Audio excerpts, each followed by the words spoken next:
Hey, Charlie. Thanks for coming. I want to ask a question about racism. I know you've argued that systemic racism in the U.S. doesn't exist. I wanted to point out some answers I think that's obviously wrong and see what you think about it. So just starting with the issue of crime, we know for a fact, because it's been studied pretty extensively, black people and people who aren't black or white people use drugs, commit nonviolent drug offenses at pretty much the same rates. Black people get arrested for these crimes about, I think, 2 to 3 times more often. It's dropping now that we've legalized weed more and more states, which is a great thing that we've done. Even if you say that police are doing that not on purpose, but because they're just in areas where more violent crime is committed and they're patrolling, isn't that an obvious example of something that black people have to deal with in this country that's much worse off for them than non-black people? Okay. No, but any other point you want to make about systemic racism? So let me ask you a question. You believe there's systemic racism? Just I would say that there's a lot of that black people have to deal with that makes them worse off in the country. Okay, such as having to be around police all the time? Yeah, because if you're around police, not because police, but because we have this, I think, law that you're going to get arrested for committing a nonviolent drug crime. So as an extension of that, you're around police more often. You're more likely to be arrested for that crime. So look, here's the thing. So in 2018, blacks made up 53% of all the homicide offenders in America. No one wants to say it out loud, but blacks commit more crimes than whites and Asians and Hispanics. In fact, there's a disproportionate amount of crime committed by blacks in America. And so therefore, you're going to have a heavier police presence. And so why is that happening? I believe there's a fatherlessness epidemic happening in America. And I really don't have a soft spot for the argument hey, there's too many police around, therefore I can't deal crack without being interrupted. Not exactly very compelling to me, okay? Now, secondly, let me say this, though, is that there are issues, if you want to just talk strictly racial, that are disproportionately affecting white America, such as opioids and fentanyl. Not to say that blacks are not affected by this, but it is a disproportionate rural issue. Now, why would that be?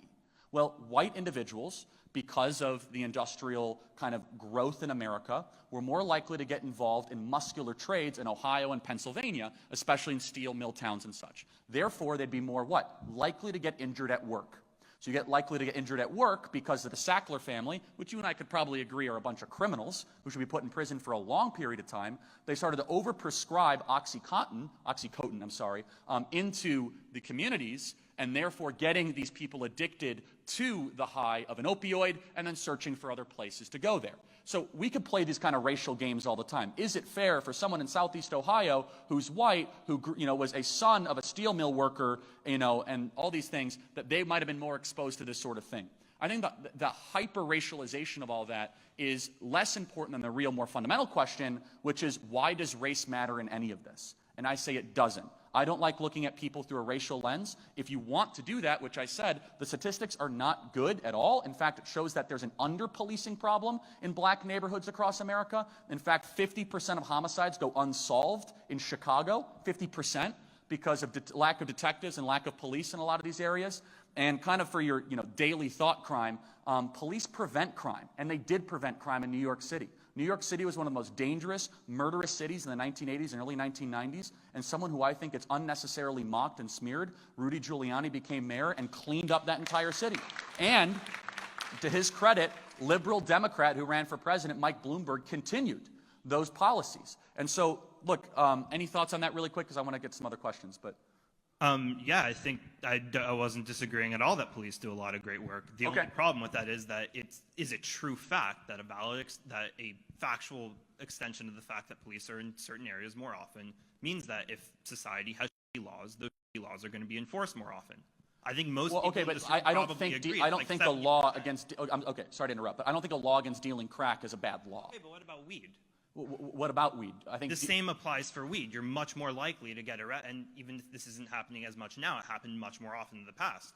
You're much more likely to get arrested. So there's been plenty of studies done by Harvard and Maryland showing there was actually an under-policing problem in a lot of these communities. You and I could do statistics all day long, because I'm sure that there's plenty that you could cite. But first of all, I'm not a fan of legalizing marijuana. I think it's a really bad idea. But I can probably agree with you that there is a problem with locking people in prison for an extended period of time for using marijuana. But there's another more fundamental question, which is this, which is you can get into sentencing, right, which is usually kind of a talking point, which is that the most important thing when it comes to your likelihood of going to jail if you commit a crime is less about your skin color and more about your wealth and how competent of a counsel you can hire, right?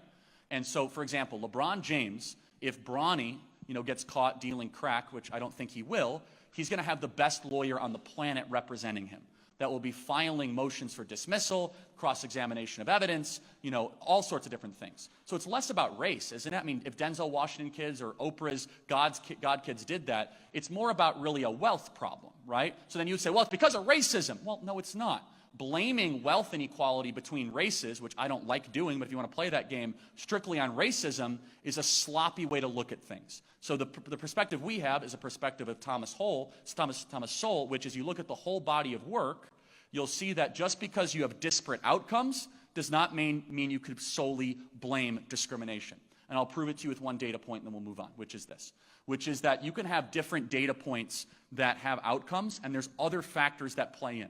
So, for example, San Francisco and New York are far wealthier than Missoula, Montana, and Birmingham, Alabama.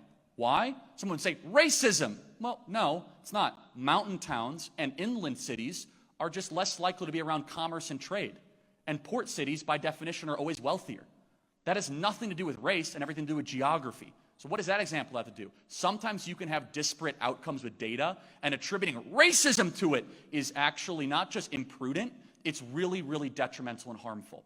So one thing that I would agree with that we need to do, put fathers back into the home, which is very, very important. In 1965, marriage rates in the black community were about 80%. Now it's plummeted down to 20 to 25%. There's a lot of reasons for this, subsidizing single motherhood through the Great Society and many other things. But there's other factors that play in. How many words is a child hearing at home? Is the child getting read to on a daily or weekly basis by parents? Those things transcend race.